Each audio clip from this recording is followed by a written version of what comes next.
제116화 영화를 찍어요. 박근홍이 정계 복귀하려고 애를 쓰는군요. 지난 11일 박근홍은 CBS 라디오에 출연해 국정원은 박정희 시절부터 박근혜 정부까지 60여 년간 정치인, 기업인, 언론인 등 우리 사회 모든 분들의 조난자료를 만들어서 보관하고 있다면서 공소시효가 7년이기에 법으로 다룰 수 있는 것은 박근혜 정부 2년이라고 말했어요. 또한 이런 이른바 엑스파일 대부분은 카더라식이지만 공개되면 이혼당할 정치인이 상당할 것이라면서 그 누구에게도 도움이 되지 않으니 폐기해야 하는 게 맞다고 주장했는데요. 박근홍이 올해 나이가 42년생으로 8순입니다. 인간은 나이가 들면 유아기 때로 돌아간다던데 이렇게 티 없이 용감한 어린아이로 돌아간 박근홍의 모습이 참 뭉클합니다. 이런 류의 사건을 참 좋아하는 JTBC도 같은 날 박근홍에게 추가 인터뷰를 진행했는데요. 이에 박근홍은 자세한 얘기는 못하지만 국정원이 그런 파일을 축적해놓고 있다면서 우리나라 민주주의와 개인정보를 위해서 그 정도는 밝혀도 문제가 없지 않느냐고, 지가 방금 라디오에서 무슨 말을 했는지도 기억 못하는 듯한 발언을 했어요. 엑스파일의 윤통에 대한 자료도 있느냐는 딱 JTBC다운 질문에도 국정원법을 위반하면 내가 또 감옥 간다, 그러니 디테일하게 얘기 못하지만 근본적으로 있다고 밝힌 반면 문재인 전 대통령이 국내 정보는 수집하지 말라고 해서 문재인 정부는 안 했다고 했는데요. 정치계에서는 현재 위기에 빠진 민주당 입장에선 이런 음모론에 대해 알고 있는 사람이라면 영입하고 싶어 할 거라는 거고, 박근홍이 이를 예측하여 복당을 계획하고 꾸민 짓이라는 것이 현재까지의 평가입니다. 또한 국정원장을 수행하면서 여야 의원들 모두의 약점을 파악하고 있는 듯한 박근홍이 여당으로는 정치적 압박을, 야당으로는 일선 복귀를 종용하는 카드로 쓰고 있다는 평가도 있는데요. 기껏 나란히라라고 고용한 자리에서 직의 특수성을 이용해 정보를 캐내고 이것을 국내 정치에 이용하는 것은 복당의 문제가 아니라 국가보안법의 문제 아닌가요? 우리 동지들 입장에서야 국회의원 개인정보 까발려지는 게 두려울 것도 없고 국민의힘이 아니라 민주당으로 간다는데 다 늙은 정치 태물이 어디서 뭐라든 신경 쓸 것 없지만 그래도 대통령 엑스파일에 대한 언급은 도를 넘어도 한참 넘었다고 봐야겠죠. 이에 국정원이 이례적으로 경고성 성명을 발표하자 박근홍도 쫄았는지 조심하겠다며 한 발 뺀 상태인데요. 결국 이 모든 사단의 원인은 불법 대북송금 사건 등으로 학교에도 갔다 온 저런 새끼를 무려 국정원장 자리에 앉힌 쩝쩝이입니다. 보세요. 박근혜 정부 마지막 2년도 보관하고 있다면서 쩝쩝이 건 하나도 없다잖아요. 북한에다 기업돈 빼앗아서까지 갖다 바치는 노인네가 국가의 기밀을 관장하는 저런 자리에 앉았으니 저러다가 말년에 주둥이 함부로 털었다가는 우리 사회가 쓸데없는 파장을 겪을까봐 한숨만 나오네요. 한편 이번 사건으로 박근홍의 절친 조성은의 과거 페이스북 게시글이 화제에 올랐는데요. 해당 게시글을 보고 있으면 지금 박근홍이 하고 다니는 말을 조성은이 정확하게 인지하고 있어 보입니다. 심지어 이혼할 사람들 많을 거다라는 말은 워딩 자체가 아예 똑같은데 전체적인 내용이 자신이 알고 있는 사실을 갖고 협박하는 듯한 내용이에요. 저때 당시가 윤통이 대선 후보 시절 고발 사주 의혹을 받을 때였고 조성은이 국민의힘을 한창 저격하고 있을 때였음을 감안하면 박근홍과 조성은이 한 몸이라는 것이 정치계의 평가이고, 박근홍은 현직 시절에도 자신이 알고 있는 정보를 조성은 같은 측근들과 은밀하게 공유했다는 걸 알 수 있는데요. 그 당시 정계에서도 조성은의 제보가 어떤 경로로 알게 된 건지 의문이었는데 이 또한 어느 정도 해소되는 상황입니다. 시간이 흘러 박근홍은 이제 국정원장도 아니고 하니 당시에 조성은과 어떤 정치 공작이 있었는지에 대한 수사도 필요해 보여요. 국정원장과 일개 정당인이 아파요. 국회의원 신상 털기도 모자라 현직 대통령의 엑스파일 따위나 운운하는 저런 구태를 이번에도 법과 원칙에 맞춰서 엄중하게 책임을 물을 수 있기를 기대합니다. 좌파 여러분, 추악한 여러분들의 국정원장의 모습 어떠셨나요? 뭐 국정원뿐이겠어요. 이곳저곳 낱낱이 밝혀지는 중이니 우리는 그저 기다리고만 있겠습니다.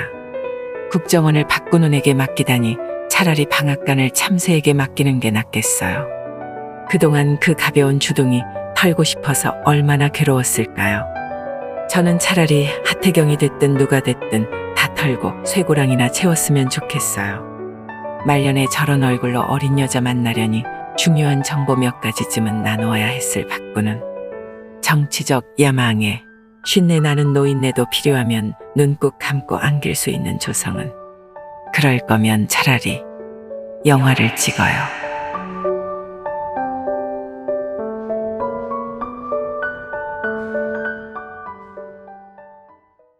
제 117화 더 주무세요. 오늘은 오랜만에 정치계 뉴스 단신 3가지 소식으로 꾸며볼 거예요. 첫 번째는 위장 탈당한 민영배가 결국 낙동강 오리알 신세가 되었다는 소식입니다. 민영배는 민주당이 검수안박법 추진할 당시 여야 3명으로 구성되는 안건조정위원회를 무력화하기 위해 탈당 후 무소속 신분으로 참석하여 민주당에 힘을 실어줬었는데요. 한동훈 법무장관 인사청문회에서는 이런 과정을 꼬집어 위장 탈당이 아니냐며 조수진 의원이 일침을 가하자 되려 화를 내면서 절대 아니라고 발끈했었죠. 하지만 채 얼마 못 가 민주당에 복당 신청을 할 거라고 발표하면서 정말 얘네들은 국민들을 개돼지로 보는구나 싶었는데요. 최근 내용이 깊은 민주당에서 기껏 쇄신안으로 선택한 우상호 비대위 체제는 민영배의 복당을 요청하지 않겠다고 밝혔습니다. 우상호 비대위원장은 여의도 국회 기자간담회에서 검수안박 관련한 문제는 헌법재판소에 제소된 안건이라며 헌재 결정이 내려지기 전에 이 과정과 관련된 조치를 하는 건 대한민국 헌법에서 정해준 체계상 바람직하지 않다고 설명했어요. 우상호의 모처럼만의 입바른 소리에 민영배는 민주당의 희생의 아이콘에서 토사구팽의 아이콘으로 재부상하는 중입니다. 그러게 같은 처지에 있었던 양양자처럼 차라리 반대를 했으면 앞으로 기회가 있었을지도 모르죠. 여차하면 내 편이라도 잘라내는 게 여의도 정치판의 비정함 아니겠어요. 이번 소식의 소외는 준비된 영상으로 대신할까 합니다. 지금 조수진 의원께서 위장 탈당이란 말을 이곳 국회에서 썼습니다. 이게 가능한 일입니까? 제가 뭘 위장 탈당을 했습니까? 뭐 어떻게 위장 탈당을 했습니까? 뭘 위장했습니까? 탈당 안 해놓고 탈당했다 했습니까? 저는 지금 민주당 소속이 아니에요. 탈당을 했잖아요. 두 번째는 조응천의 국회 패싱 방지법 추진에 관한 소식입니다. 조응천은 이르면 13일 정부가 대통령령 등 시행령으로 입법부를 우회하는 것을 막기 위해 국회가 대통령령 및 총리령 시행규칙의 수정 또는 변경을 요청할 수 있는 내용을 골자로 한 국회법 개정안을 대표 발의할 계획이라고 전했는데요. 여러분, 이거 어디서 많이 보던 개정안이죠? 맞아요. 2015년 유승민이 당시 박근혜 정부에서 개정안을 냈지만 청와대에서 거부권을 행사하면서 일단락됐었어요. 그래서 우리는 익히 알고 있죠. 이 법이 얼마나 족같은 소리인지. 삼권 분립의 원칙을 보더라도 이미 거대의 석수를 확보하고 있는 민주당이 권한을 국회에 집중시키려는 이런 시도는 막아야 함은 당연하고 다시는 이런 짓 못하게 버릇을 좀 고쳐야 합니다. 그러니까 조응천의 계획은 이 개정안이 국회에서 통과되면 윤통이 거부권을 당연히 행사할 거고 그러면 국민의 관심이 현재 민주당의 집안 싸움에 집중돼 있던 것을 대통령의 독선 쪽으로 흩어놓을 수 있지 않을까 하는 꼼수인 거죠. 최근 민심의 향배를 살펴보면 조응천의 이런 계획은 당연히 성공적으로 진행되기 어려울 것은 분명하지만 다시 한번 배신자의 과거가 떠올라 이가 바득바득 갈리는군요. 예나 지금이나 여야를 막론하고 왜 국회의원들을 국회의원이라고 부르는지 가늠되는 소식입니다. 마지막 세 번째는 봐도 재밌는 민주당 집안싸움 소식입니다. 지난 10일 민주당 이원욱은 철험회의 해산을 주장하며 수박 사진을 올리는 해프닝을 연출했었죠. 이에 이모 김남국은 조선의 패기를 10분 발휘하여 이에 대항했는데 지금까지 개파 정치로 천수를 누린 분들이 철험의 해산을 주장하는 것은 도둑이 선량한 시민에게 도둑 잡아라 소리치는 꼴이라고 맞받았는데요. 이에 이원욱도 철험회가 개파가 아니라면 알려달라. 저와 제 많은 동료 의원들은 철험회는 이재명을 지지하는 의원 모임으로 알고 있다며 반박했습니다. 아무리 싸움 구경이 재밌다고는 하지만 민주당은 정말 갈 길이 멀군요. 민주당 내에서는 개파 불문 이원욱의 문제의식에 공감하는 의원들이 다수일 것이라 보고 있고, 최근에 불거진 민주당 극성 지지자들에 관한 문제도 심각한 수준이라며 입을 모으고 있다죠. 하지만 팬덤 정치를 배제하고서야 민주당이 능력과 해안으로 현재의 국민의힘에 맞설 수 있을까요? 민주당 의원 구성원 중 대부분이 아직도 똥86 일색인데다가 쇄신안으로 우상호 비대위 체제가 들어선 거 보면 개혁의 길이 한참 멀어 보이는데, 국민의힘의 경우 젊은 당대표로의 쇄신, 중진들의 이선 후퇴에 파격적 외부 인사 영입으로 만든 대통령, 엘리트 검사로 조직된 내각 등 최근 몇 년 새 많은 변화를 감행하면서 혁신을 만들어낸 정당이잖아요. 사방에서 초나라의 노래소리가 들리니 민주당은 차라리 친문계와 친찍계로 당을 찢어가지는 것도 방법일지 모르겠습니다. 좌파 여러분, 참 살맛 안 나는 요즘이죠. TV 좀 볼라치면 윤통과 건희 여사 극장 데이트하는 모습이나 나오고, 껐다가 다시 또 켜면 민영배 당 밖에서 울고 있고, 당내에선 지들끼리 기집애처럼 페이스북으로 싸우기나 하고, 껐다가 다시 또 켜면 개양아치 압수수색 들어갔다는 소리나 하니 얼마나 답답하시겠어요. 이제 그만 TV 끄고 더 주무세요.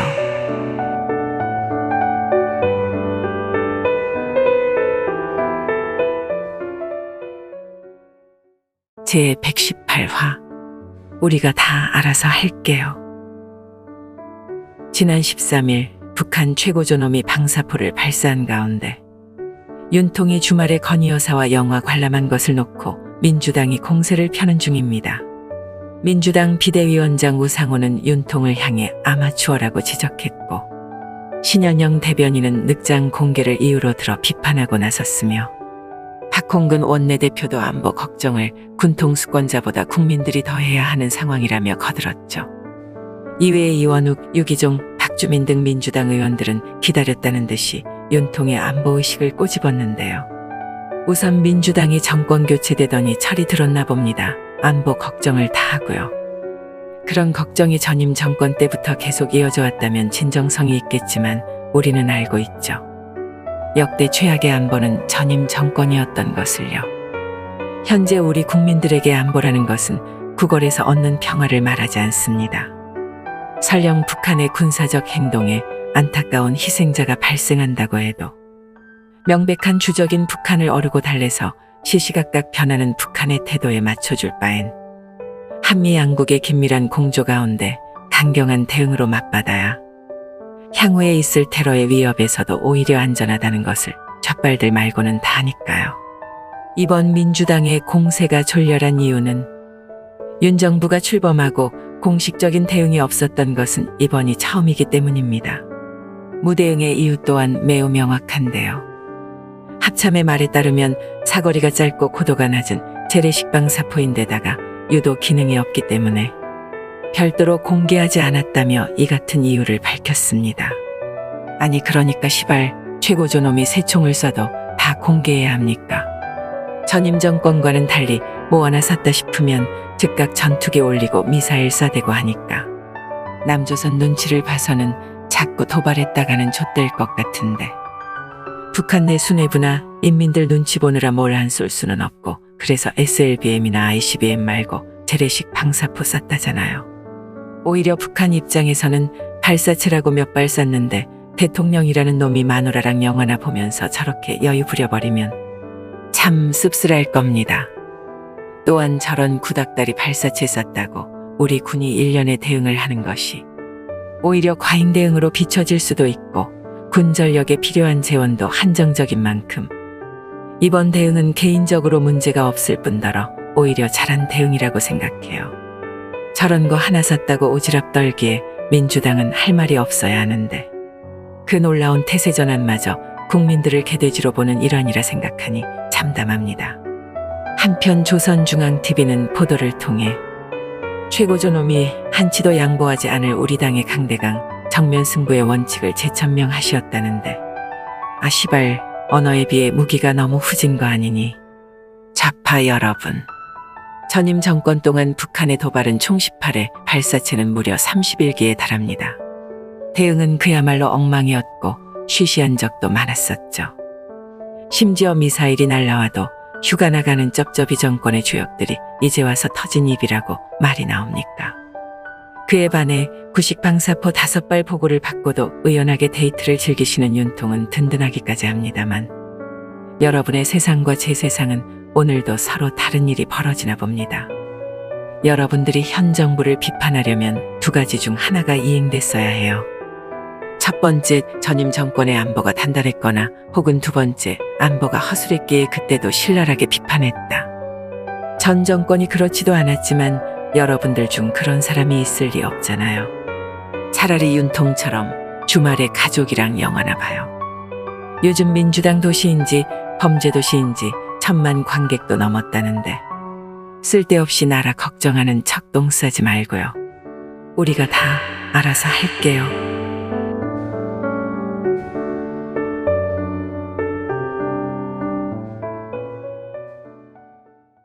제119화 괜한 질문일까요? 건희 여사의 첫 단독 행보로 인해 정치권이나 여론이 떠들썩합니다.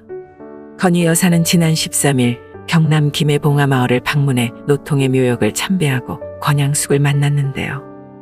오후 3시부터 1시간 반가량의 환담을 마치고 예정에 없던 노통 기념관까지 방문하였다고 전했어요. 작년부터 권양숙을 만나고 싶어 했던 만큼 건희 여사의 이번 예방은 계획에 있었고 봉하마을 주민 등 150여 명의 인파가 환대하고 권양숙 당사자도 조언을 해주는 등 아름답게 마무리되었다고 하니 영상으로 제작할 만큼 대단하다고 생각하지 않아서 넘어가려 했었지만 좌빨의 반지성 회방이 언론에 공개되기도 했고 또 개인적으로는 이번 건희 여사의 예방을 그리 탐탁지 않게 생각하기에 마음을 바꿨습니다. 우선 좌빨 커뮤니티의 반지성을 살펴보면 건희 여사와 동행한 여성을 놓고 그녀를 무속인이라며 억측을 내놓았고 심지어 대통령실 관계자가 아니냐는 루머도 서슴지 않았지만 해당 여성은 충남대 무용학과의 김모 겸임 교수로 알려졌으며 대통령실 관련한 어떠한 직함도 없는 것으로 밝혀졌어요.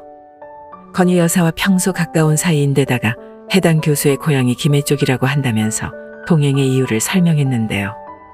시발 이런 커뮤니티도 표현의 자유에 모내하면서 싸고 돌 테니 확 없애버릴 수도 없고 아니면 말고식의 의혹 제기는 당이나 지지자들이나 한결같습니다. 또한 해당 언론사는 대통령 부인의 공식 일정에 확인되지 않는 사람이 있는 게 부적절하지 않느냐며 지적했지만 대통령실은 애초에 비공개 일정이었지만 많은 취재진 때문에 공개하게 되었고 환담 내용에 관해서도 공개할 생각이 없었다고 밝혔어요. 윤통은 대선 후보 당시부터 제2부속실, 즉 영부인 관련 업무 전담 부서를 따로 두지 않겠다면서 영부인이 일선에 나서는 것을 경계해왔었는데요. 하지만 일각에서는 제2부속실을 부활시켜야 한다는 목소리가 나오는 중입니다. 민주당 김민석은 자신의 페이스북을 통해 권한과 예우를 다하고 책임과 의무도 지게 함이 공의 세계라면서 대통령 부인에 대해 국내외적으로 정착된 관행과 제도가 있는 터에 굳이 아니라 부인하고 실상은 오히려 더한 부조화는 어색하다고 적었는데요. 아무리 민주당 의원이라고 해도 저도 큰 틀에서 이런 의견은 받아들여져야 한다고 봐요.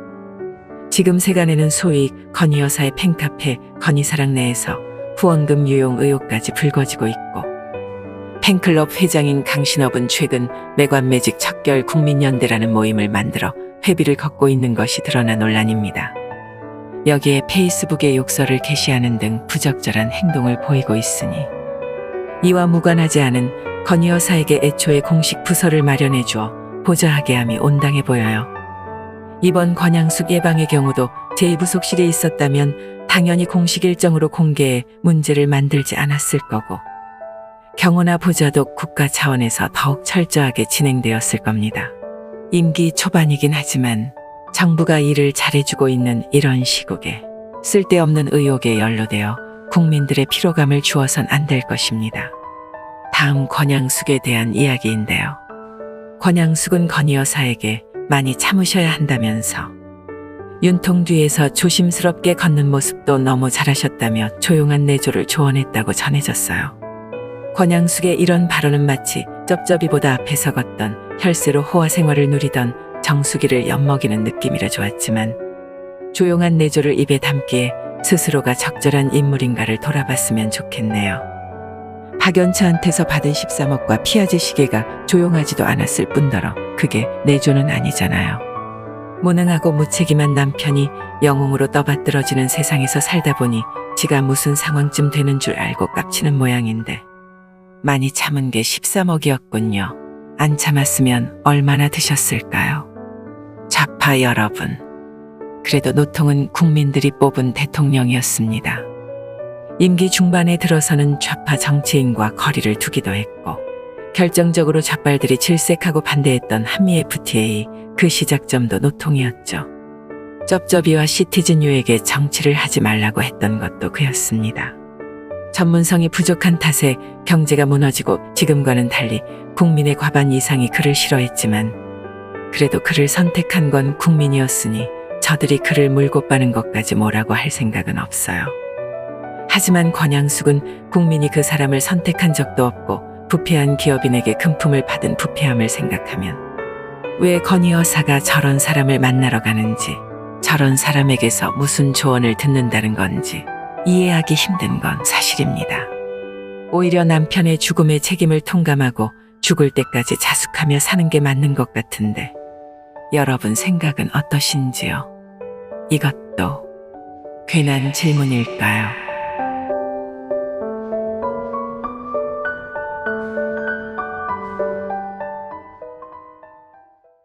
제 120화 화도 안 나나 봐요. 정치권 뉴스 단신 첫 번째 소식입니다.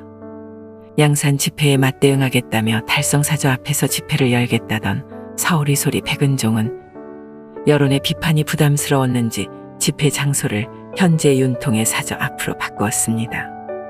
그렇게 연일 계속된 집회에 신음하는 인근 주민들은 할 수 있는 건 현수막 설치뿐이라며 고통을 호소했는데요. 백은종은 현장에서 아크로비스타 주민들께 죄송하지만 대통령을 잘못 뽑은 죄라고 생각하시고 인내하시길 바란다며 아크로비스타는 방음이 잘 돼서 양산보다는 주민들의 고통이 덜할 거라고 목소리를 냈습니다.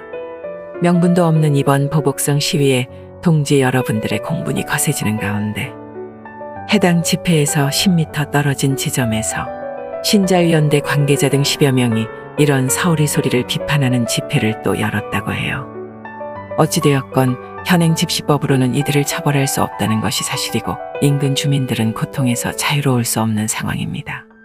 세상이 어찌 돌아가려고 이러는지 모르겠네요. 양산 집회의 본질은 전임 대통령의 비용심 같은 방역 조치로 말미암은 울분이며 무책임에 대한 성토입니다. 국가를 믿고 맞은 백신의 부작용 때문에 사람이 죽었고 책임지겠다던 국가의 약속은 이행되지 않았죠. 일말의 반성조차 없이 불편하다는 소리나 하는 저런 자를 어떻게 가만히 두겠습니까? 반면 윤통사저 앞에서의 시위는 복수를 하겠다는 것 말고는 아무런 명분이 없어요. 아니 시발 왜 거기 사는 사람들이 복수를 당해야 합니까? 시위하는 시간에 윤통은 출근하고 없는데 말이에요. 한편 윤통은 출근길 약식 회견에서 자택 앞에서의 시위를 놓고도 법에 따른 국민의 권리라며 별도의 언급을 하지 않겠다고 전했습니다. 조속히 이런 문제들이 해결되어 M1 주민분들의 피해가 최소화되기를 바랍니다. 다음은 윤호중 잇몸 만개 사건의 재조명 소식입니다. 지난 대통령 취임 만찬 자리에서 윤호중은 건희 여사와 마주하며 얼겋게 달아오른 얼굴로 한박웃음을 지은 것이 사진을 통해 공개되어 민주당 지지자들로부터 지탄을 받은 바가 있는데요. 당시 대화 내용을 놓고 윤통은 아내에게 직접 들었다면서 하평 윤 씨 종친인이 잘 도와달라고 했다더라고 전했습니다. 그런데 지난 15일 MBC 라디오에 출연한 정치 전문 기자 장윤선 씨가 추가된 대화 내용을 공개해 논란인데요. 윤호중이 건희 여사에게 지역구의 어머님 친척이 장사를 하고 계신다면서 내가 이분을 더 잘 알고 있다고 했더니 건희 여사가 윤호중에게 그럼 제가 줄리 아닌 거 알고 계시겠네요. 아직도 제가 줄리라고 생각하시나요? 라고 말해 윤호중을 당황하게 했다고 전했습니다. 그때 윤호중이 제가 그렇게 말씀드린 적 없는데 하면서 머쓱하게 웃었던 장면이 포착된 거라면서 대통령 취임 기념 행사에서 초면에 그런 말씀을 하시니 당혹스러웠다고 덧붙였는데, 아니 그럼 지지자들한테 욕먹을 때는 뭐하고 있다가 한 달도 더 지난 지금 와서 저런 말을 하는가 싶은데, 그 당시에는 출범한 지 얼마 되지도 않은 정부이며 영부인과 나눈 대화를 공개해도 될까 고민이 깊었다는군요. 퍽이나 그랬겠어요. 새 정부 출범한 지 한 달여간 뭐 하나 꼬투리만 나오면 물고 뜯은 주제에 이제 와서 배려했다는 식의 저런 말은 참 못 들어주겠네요. 저런 변명을 들으니까 더 확실히 알겠어요. 건희 여사의 실물이 어마어마하다는 것, 그리고 윤호중은 좀 밝히는 편이라는 걸요. 마지막은 제1연평해전에 관련한 민주당 논평 소식입니다. 지난 15일 민주당은 공식 페이스북 계정을 통해 제1연평해전 23주년을 기리는 글을 공개했는데요. 해당 게시글에서 문제가 된 부분은 유가족을 언급한 마지막 문장인데, 제1연평해전에는 국군 전사자가 없었습니다. 전사자가 없는데 어떤 유가족을 말씀하시는 건가요? 비웅씨나. 이런 소식에 귀가 밝고 핵심만 요목조목 반박 잘하는 국민의힘 박민영 대변인은 이번에도 자신의 페이스북을 통해 민주당의 도발이라는 표현까지 써가며 국가안보에 변화한 태도를 보여준 건 긍정적인 부분이라면서도, 그러나 사실관계조차 제대로 확인하지 않은 무성의함은 여전하다며 쓴소리를 적었어요. 덧붙여 전사자가 없었는데 대체 누구에게 위로를 전하는 것이냐며, 연평해전과 천안함을 구분하지 못해 빈축을 샀던 박지원 전 위원장과 한치 다르지 않은 모습이 참담하다며 이같이 밝혔습니다. 과거 박고마가 서해수호 이날에 올린 추목을 해서 날짜와 장소를 잘못 올렸던 것을 인용한 것인데요. 명색이 대한민국에서 최고 의석수를 확보한 정당이 요즘 정치하기 얼마나 좋은 세상입니까? 잘 모르면 찾아보고 적든지 참 한심합니다. 좌파 여러분, 여러분들이 꿈꾸는 세상이 도대체 어떤 세상이기에 저런 사람들을 지지하나요? 역사를 잊은 민족에게 미래는 없다는 신채호 선생님의 말씀은 반일할 때마다 그렇게 외쳐대더니 고작 20, 30년 전 과거는 잊어도 되는 모양이죠. 복수의 눈이 멀어 맨날 그렇게 삥이나 뜯기는데, 뻔히 보이는 거짓말에 늘 속고 사는데 화도 안 나나 봐요.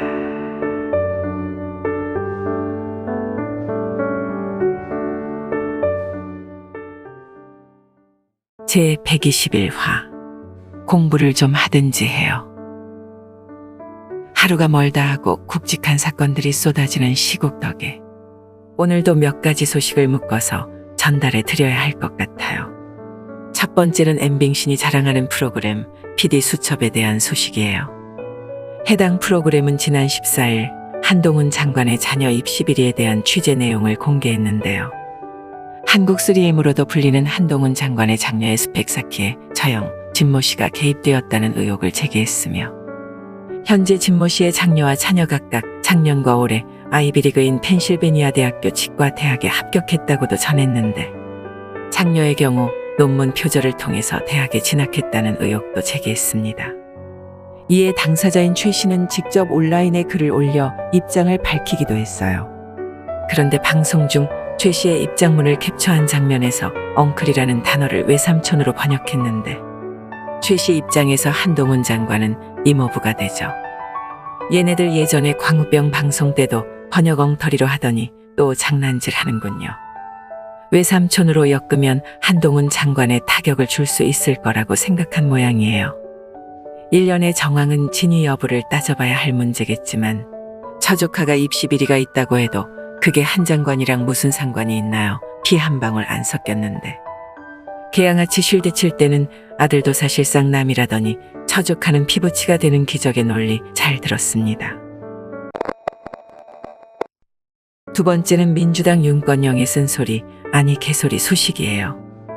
윤건영은 지난 15일 엠빙신 라디오 방송에서 윤통의 취임 후 한 달에 대해 너무 한가해 보였다고 비판하면서, 국민들은 물가 때문에 하루하루 버티기 힘들고 경제도 휘청휘청하는데 한 달간 대통령의 일정에서는 그런 긴장감이 보이지 않았다고 지적했습니다. 지랄 났네요. 세간에서 떠드는 이야기라면 그러려니 하겠지만 국회의원이라는 새끼가 못하는 말이 없습니다. 말 맞다나 취임한 지 한 달밖에 안 됐으니 하루하루 버티기 힘든 물가나 휘청휘청하는 경제가 윤통의 잘못도 아니고 지난 정권에서 여당 의원이었으면 좆잡고 반성이나 할 것이지 뭐 잘했다고 주둥이를 터나요. 그리고 말아먹은 수준이 여간해야지 이게 한 달 만에 복구가 됩니까? 그러는 윤건영은 현 시점 국회의원 월급 1285만 원 꼬박꼬박 쳐받으면서 행정부 견제 말고 뭐 했나요? 더구나 21대 국회가 하반기 원구성을 둘러싼 대치가 장기화되면서 2주째 놀고 먹는 주제에 한가하다고요? 누가요?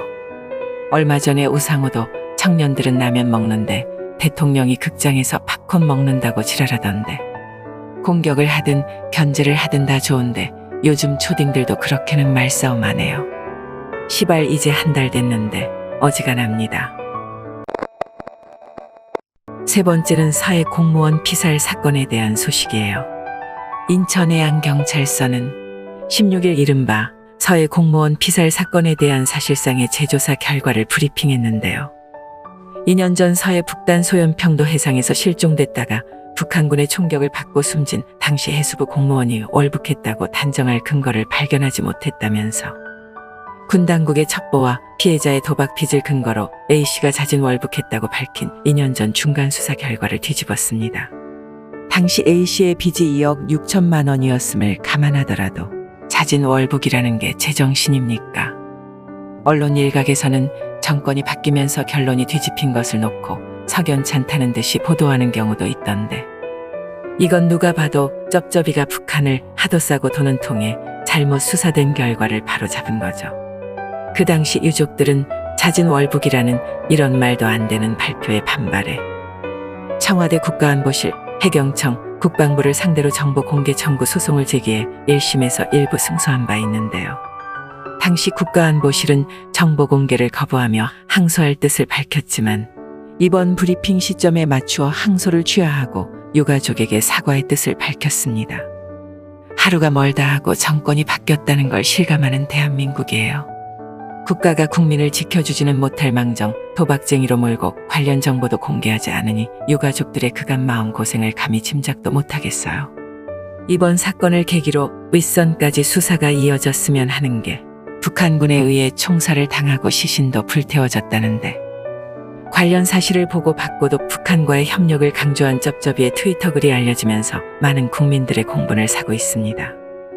윤통이 사법적 판단을 기대하는 국민들의 염원으로 대통령이 되신 만큼 탈춤을 춰야 할 때는 추셨으면 좋겠어요. 좌파 여러분, 지금 해경에는 항해 전화가 빗발친다고 해요.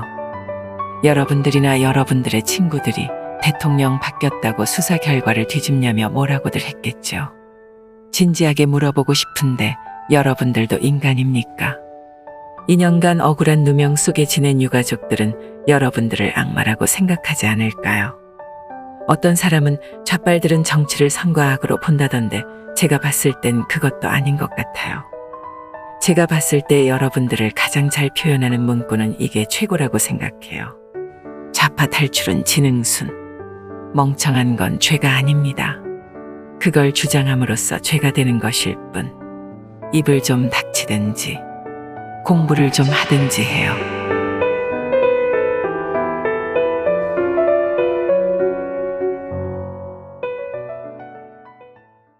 제122화 이성을 잃을 수 있을까요?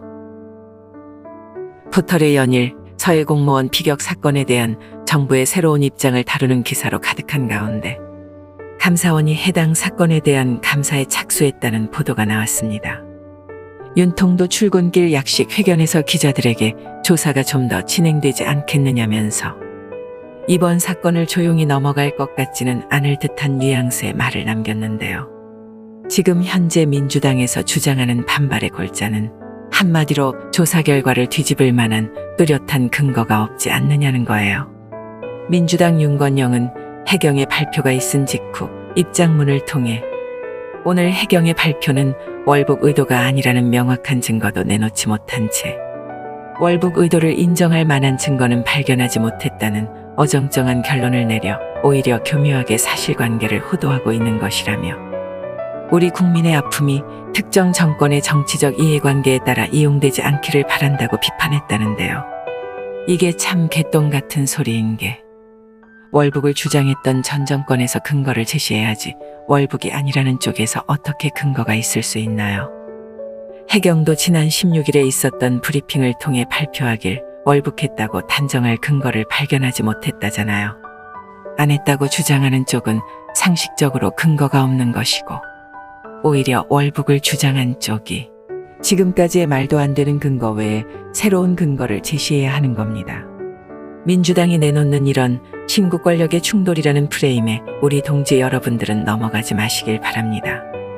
이번 사건은 명백히 북괴에 내몰린 국민을 지켜주지 못한 국가가 국민의 명예조차 외면한 사건입니다. 국민 몇 명쯤 무참히 살해되고 해당 고인의 넋을 더럽히면서까지 북한을 감싸야만 지켜지는 평화라면 그따위 평화 필요 없으니 대한민국의 존엄부터 지켜주세요.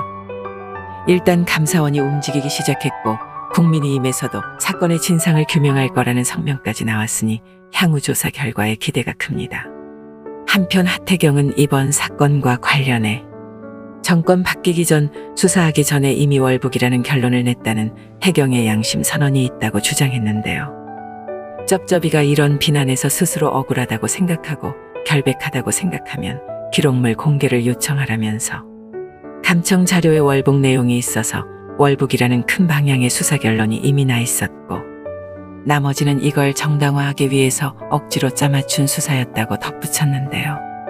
언론 보도만 접한 저로서는 어떠한 입장에서 확신을 갖고 여러분들께 말씀드릴 수는 없지만 이 사건을 보고 있으면 하태경의 저런 주장이 상당 부분 맞아떨어진다는 느낌이 들기는 합니다.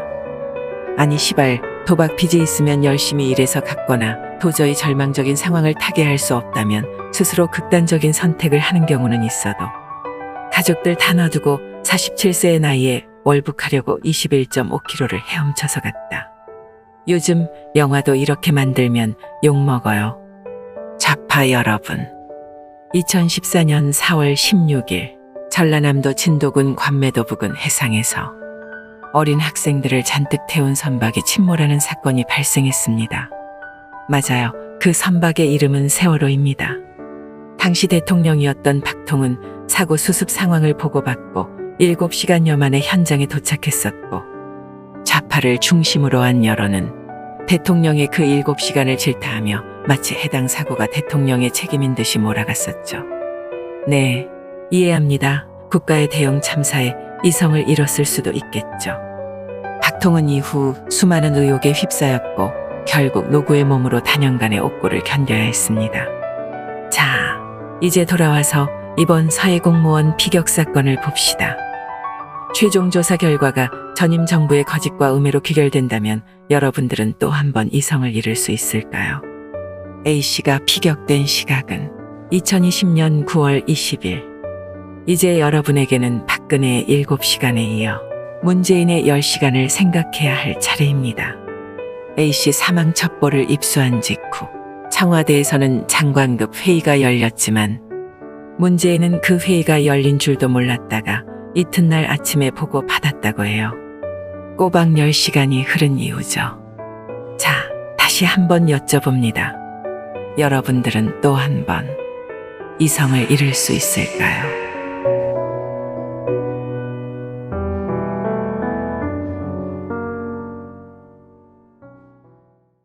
제123화 분노해야 하지 않나요? 서해 피격 공무원에 대한 후속 보도가 줄을 잇고 있습니다. 우선 우상호는 해당 사건과 관련해 당시 문재인 정부가 북한의 눈치를 본 게 아니라 오히려 북한을 굴복시킨 것이라는 궤변을 쏟아냈는데요. 우상호는 국회에서 기자들과 만나 문재인 정부가 해당 사건 발발 당시 국민 희생에 강력히 항의했고 이례적으로 최고 존엄에게 사과도 받았다며 이같이 밝혔는데요.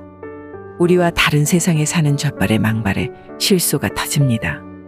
이 사건으로 유가족들 원한의 핵심은 월북이라는 누명을 썼다는 점이에요.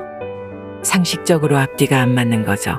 대한민국을 버리고 북한으로 넘어가려는 정황이 확실하다면 해당 공무원의 죽음이 어째서 희생이 될 수가 있으며 북한에 항의할 이유도 없는 거잖아요.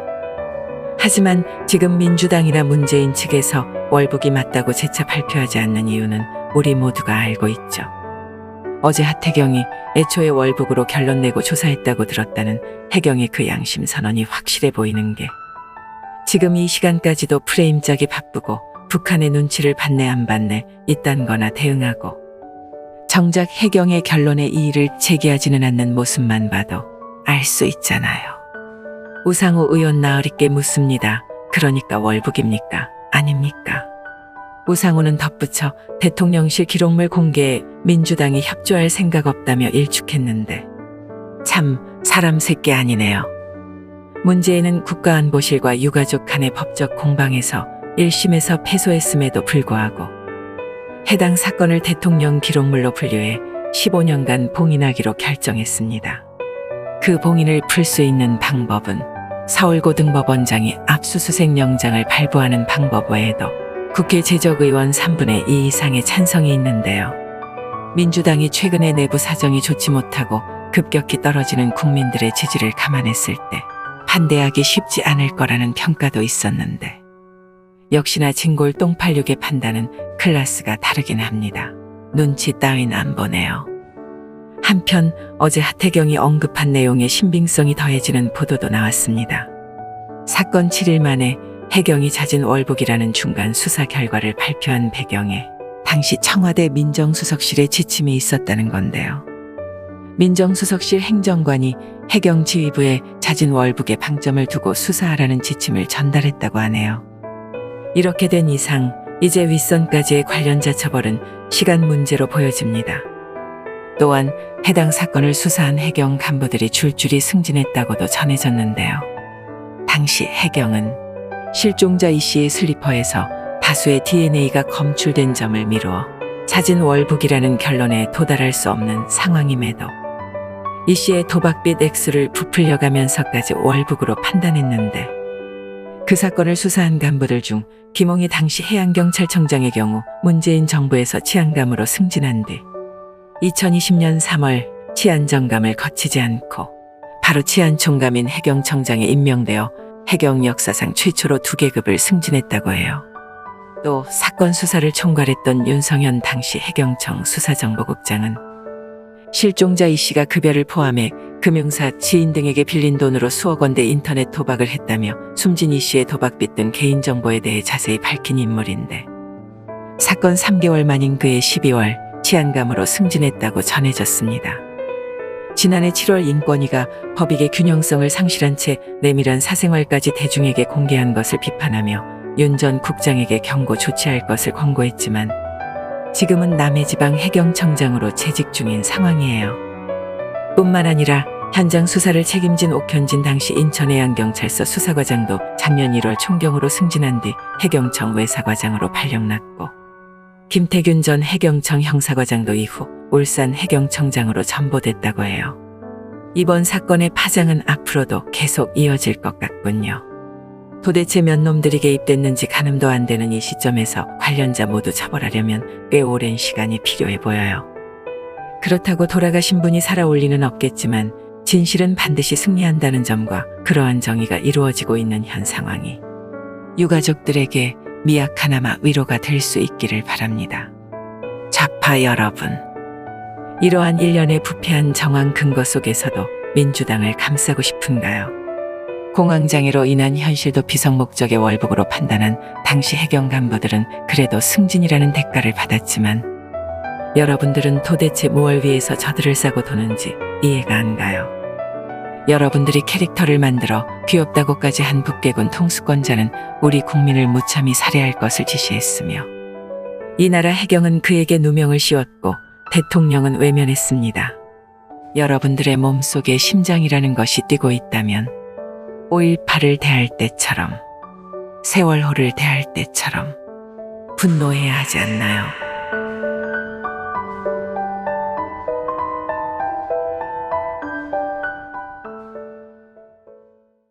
제124화 욕이나 먹지 않겠어요. 최근 불거지는 사퇴 종용 논란에 전현희 국민권익위원장이 입장을 내놓았는데요. 국민권익위원장과 방송통신위원장직을 현재 진야 성향인 전현희와 한상혁이 맡고 있는 만큼 정치권의 찬반 여론이 거셉니다.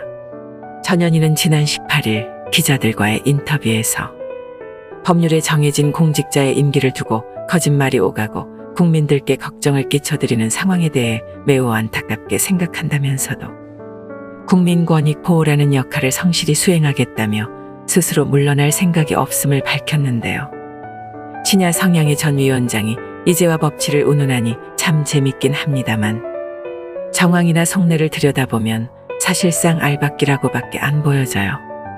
윤통은 지난 17일 출근길에 기자들과 만나 도 위원장이 물러났으면 좋겠다는 생각이냐는 질문에 임기가 있으니 자기가 알아서 판단할 문제가 아니겠냐면서도 국무회의의 필수 요원 국무위원도 아닌 사람들이 와서 앉아 있으면 다른 국무위원들이 마음에 있는 이야기들을 툭 터놓고 할 수 있겠냐며 반문했는데요.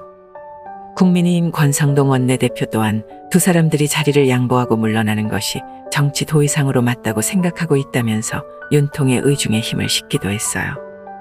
일단 전현희나 민주당이 작금의 사퇴 종용 기류에 반발하고 나서는 건 좀 의아합니다. 문재인 정부는 집권한 지 8개월 만에 KBS, MBC 사장을 교체했고 특히 강규영 전 KBS 이사는 방통위가 그를 해임할 권한이 없음에도 유치한 여론전 등으로 밀어붙였고 결국 이에 불복한 강 교수가 소송을 제기했으며 최근에 최종 판결에서 승소했었죠. 또한 2020년 4월에는 최재형 전 감사원장이 월성 1호기를 둘러싼 의혹에 대해 감사를 진행하던 과정에서 있었던 백운규 전 장관과의 대화가 공개되면서 감사원 실무자협의회를 포함해 정치권의 사퇴 종용을 받는 바람에 감사원장직을 내려와야 했었고 뿐만 아니라 현재 대한민국 대통령인 윤통의 경우 사퇴 종용의 대표격 인물인 것이 전현직 법무부 장관과 정치권의 압박으로 임기를 끝마치겠다는 자신의 의지를 결국 꺾어야 했었어요. 본론으로 돌아와 지금 현재 문제가 되고 있는 국민권익위원장이나 방송통신위원장은 국무위원직이 아니니 국무회의에 참석하지 않아도 됩니다. 이에 윤통이 중립적인 입장에서 임기가 남았으니 본인들이 알아서 판단할 문제라고 했는데 이게 무슨 놈의 사퇴 종용이 될 수가 있나요? 오히려 회의에 참석해봐야 스파이 노릇만 할 것이 뻔하고 이를 잘 아는 위원들과 장관 또는 수석이 그런 정보가 담긴 대화를 나누지 않을 테니 국민들 보기에 이 얼마나 효율성 떨어지는 짓들이냐는 겁니다. 또한 전현희나 한상혁을 보고 있으면 이 사람들은 전 정부에서 중립성을 지켜 뽑은 인사가 아니라 대놓고 자기 진영 사람들로 꾸린 거잖아요. 정부에서 정책이나 비전을 내놓으려 할 때마다 불편해질 수밖에 없을 텐데 저리도 알을 받고 있으니 참 걱정입니다. 말이 나와서 하는 소리지만 전현희는 직의 특성을 고려해서 이번 서해 공무원 피격 사건에 어떻게 하겠다는 말 한마디가 없네요. 자리 차지하고 월급 받으면서 하는 게 뭡니까 대체. 국민들은 뉴스를 접할 때마다 피가 거꾸로 솟는데 전현희 어떻게 저럴 수가 있나요? 좌파 여러분, 똥을 본인이 쌌으면 물도 본인이 내릴 줄 알아야 합니다. 전 정권에서 사퇴를 종용한 앞서 말씀드린 사건들은 문재인에게는 죄 취급도 못 받아요. 당장 한 달 만에 국민 생명 우습게 알고 개구라친 게 이미 다 드러났는데 반년 정도면 그 구데기 바닥 정부가 여러분들도 알기 쉽게 요약해서 잘 알려드리겠죠. 최근에는 터진 대가리 꼬맨 분들도 많이 늘어나는 추세라고 하던데 여러분들도 얼른 더듬당인지 만진당인지 다 버리고 정신 좀 차려봐요. 너무 늦게 움직이면 줏대 없다고 욕이나 먹지 않겠어요.